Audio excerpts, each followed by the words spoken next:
I'm Max Dalton, and in this video I'll show you how to change your iPhone camera control double-click speed.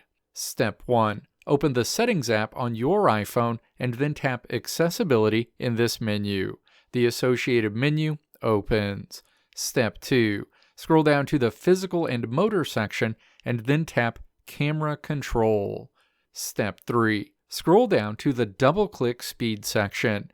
You can choose to make the camera control double-click speed either slow or slower. Step 4. Tap to place a check mark next to the preference for your double-click speed. Your changes will be applied immediately.